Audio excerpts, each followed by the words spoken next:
আসসালামু আলাইকুম। দূরের কাছে যে যেখানে বসে এই মুহূর্তে ভিডিওটা দেখছেন তাদের সবাইকে মাহফুজা কিচেন বিটিতে ওয়েলকাম। আজ কলিজা ভুনা করব। হ্যাঁ, সবচেয়ে সেরা মজাদার কলিজা ভুনা আজকে করব। খুবই সহজ, সবাই কলিজা ভুনা যার যার মতো করে, সবারটাই মজা হয়। তা আমি আজকে কীভাবে কলিজা ভুনাটা করেছি সেটাই আজকে আপনাদের সাথে শেয়ার করব।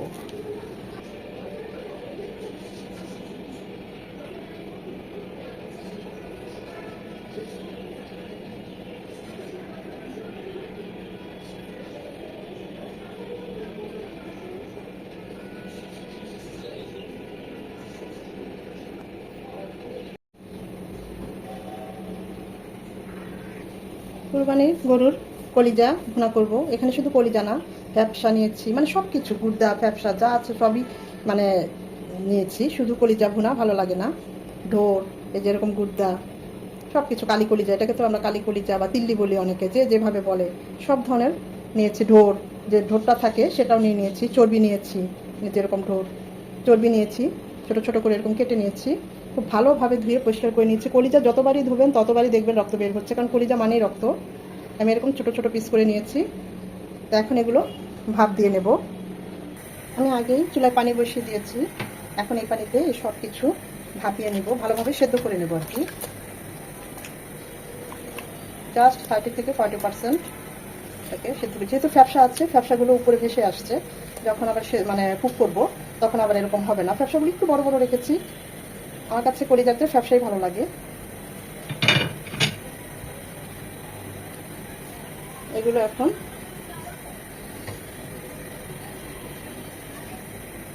কুক হবে মিনিমাম 7 থেকে 8 মিনিট।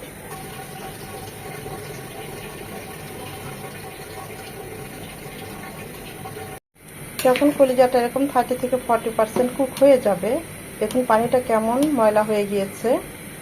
এই পর্যায়ে আমরা এটাকে নামিয়ে খুব ভালোভাবে 5 থেকে 6 বার, যতক্ষণ না পরিষ্কার পানি বের হচ্ছে ততক্ষণ পর্যন্ত ধুয়ে নিতে হবে। ধুয়ে ঠান্ডা করে নেব।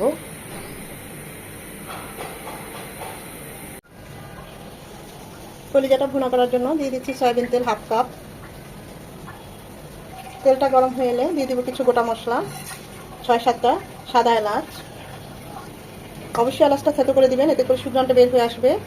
6-7টা লবঙ্গ, 10-12টা গোলমরিচ, 2 টুকরো দারচিনি আর 2টো তেজপাতা। গোটা মশলাগুলো 1 মিনিট হবে, এতে সুন্দর একটা অ্যারোমা চলে আসবে। গোটা মশলা থেকে সুগন্ধ চলে এলে দিয়ে দেবো 1 কাপ পেঁয়াজ কুচি। পেঁয়াজটা একটু বড় বড় করে কেটেছি, পেঁয়াজটা নরম হবে। একদম লাল লাল হতে হবে এমন কোনো কথা নেই, এরকম পেঁয়াজটা নরম হলেই হবে। আমার কলিজা, ফ্যাপসা, গুর্দা এই সব কিছু মিলিয়ে 2.5 কেজির মতো একেবারে কেটে ছেটে ভাপ দিয়ে এরকমই হবে। আমি ওই অনুযায়ী সব মশলা দিচ্ছি। আমি এখানে 4 চামচ আদা এবং রসুন দিলাম, 2 চামচ আদা, 2 চামচ রসুন। আদা রসুনটাকে এখনই ভেজে নেব, যেন ভাজালো গন্ধটা চলে যায়। আদা রসুনটাকে 1 মিনিট ভেজে নেওয়ার পর এখানে 2 চামচ হলুদ গুঁড়ো, 1.5 চামচ মরিচ গুঁড়ো, 1.5 চামচ ভাজা জিরে গুঁড়ো আর 1 চামচ গরম মশলা গুঁড়ো আছে। এই সব কিছু একটু গরম পানি দিয়ে গুলিয়ে দেবো। গুঁড়ো মশলা তো পানি দিয়ে গুলিয়ে দিলে বাটা মশলার ফ্লেভার টেস্ট দুটোই আসে, আর মশলাগুলো পুড়েও যায় না, ভালোভাবে কষানো হবে। মশলাগুলো এখন খুব ভালোভাবে কষিয়ে নিতে হবে। মশলাটা যত ভালোভাবে কষানো হবে রান্নার টেস্ট তত ভালো আসবে। যে কোনো রান্নায় মশলাটা একটু সময় নিয়ে, ধৈর্য নিয়ে কষিয়ে নিতে হবে। আসলে মশলা কখনো দেখলে বোঝা যায় রান্নাটা কেমন হবে, সেটা আরও একটু কষবে। খেয়াল রাখতে হবে আবার যেন মশলাটা পুড়ে না যায়, তাহলে কিন্তু রান্নার টেস্ট একদম নষ্ট হয়ে যাবে। মশলা কষানো হয়ে গেলে আমরা যেই কলিজা, গুর্দা, ফ্যাপসা সব কিছু সেদ্ধ করে ভালোভাবে আমি আরও 3 থেকে 4 বার ধুয়ে নিয়েছি, দেখতেই পাচ্ছেন এই পরিষ্কারটা। তো অবশ্যই ভাপিয়ে নিয়েও যতবার ভালো পানি না আসে ততবার এভাবে পরিষ্কার করে নিতে হবে। সাথে আমি 3টা এরকম ছোটো ছোটো করেই কিউব করে কেটে নিয়েছি, আলু দিচ্ছি। 2টো টমেটো সেমভাবে কিউব করে নিয়েছি। ধনেপাতা কেটেছিলাম, তাই ওই ধনেপাতার কিছুটা আছে। যারা আলু পছন্দ করেন না তারা দিবেন না, আমি তো দিলাম। বাচ্চারাও পছন্দ করে, আমারও ভালো লাগে।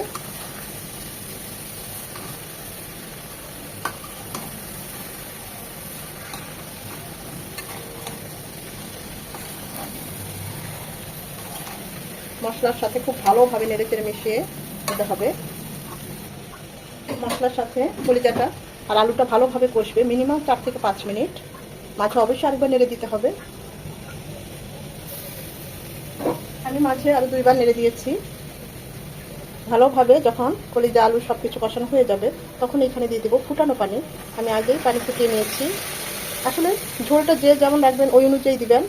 মাখো মাখো রাখতে চাইলে কম দেবেন, যেহেতু আমাদের কলিজাটা একদম পুরোপুরি সেদ্ধ করা, তাই ওই অনুযায়ী পানিটা দিব। আমি একটু মাখো মাখো রাখবো, খুব বেশি ঝোল ঝোল করবো না। স্বাদ অনুযায়ী লবণ, লাগলে পরে আবার দেওয়া যাবে। 7-8টা আস্ত কাঁচামরিচ,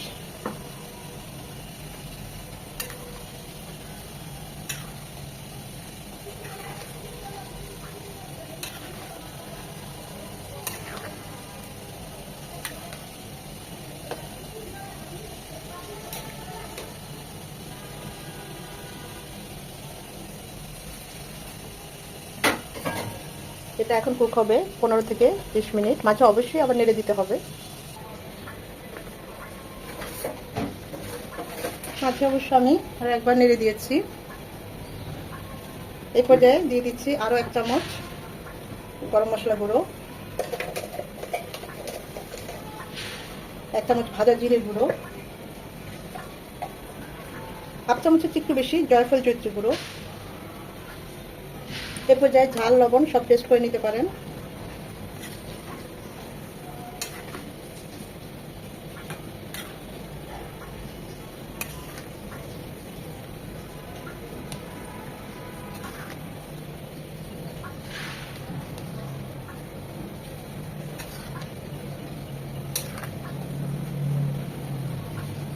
এটা হবে আরও 8 থেকে 10 মিনিট।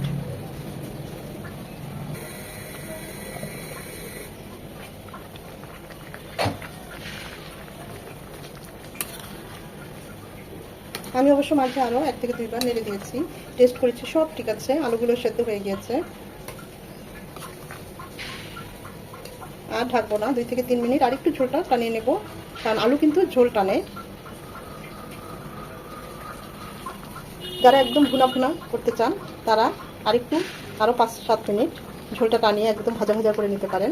আবার একটু মাখো মাখো রাখলে এই পর্যায়ে নামিয়ে নিতে পারেন।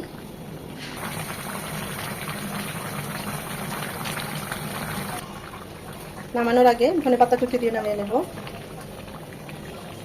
আমি তো মাখো মাখো রাখলাম, আপনারা চাইলে ভাজা ভাজাও করে নিতে পারেন, সেটা এক ধরনের টেস্ট। আবার এই মাখো মাখো এটা আরেক ধরনের টেস্ট।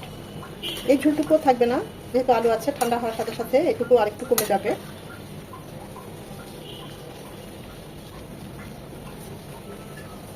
আমি এখন চুলাটা অফ করে দিব, আমার রান্নাটা একদম ডান।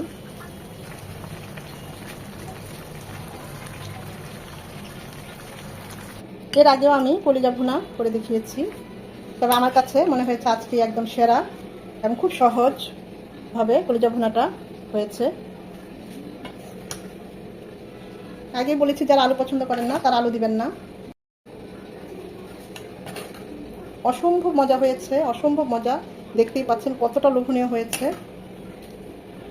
গরম গরম ভাত দিয়ে, পরোটা, রুটি, পোলাও সব কিছুর সাথে খুব ভালো যায়। বাচ্চারা তো আবার এমনি এমনি খায় প্লেটে নিয়ে। আর কলিজার সাথে এরকম ঢোর, মানে গরুর যে ঢোরটা আছে সে ঢোর, ফ্যাপসা, গুড়দা এগুলো থাকলে আরও বেশি মজা লাগে।